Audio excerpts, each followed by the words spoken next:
زہران ممدانی نے new York کا پہلا مسلمان میئر منتخب ہو کر تاریخ رقم کر دی۔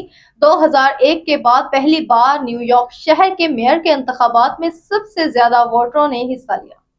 زہران ممدانی نے امریکی صدر ڈونلڈ ٹرمپ اور انتہائی بااثر شخصیت ایلن مسک کے کھلے عام مخالفت کے باوجود نیو یارک کا پہلا مسلمان میئر منتخب کرکے تاریخ رقم کر دی۔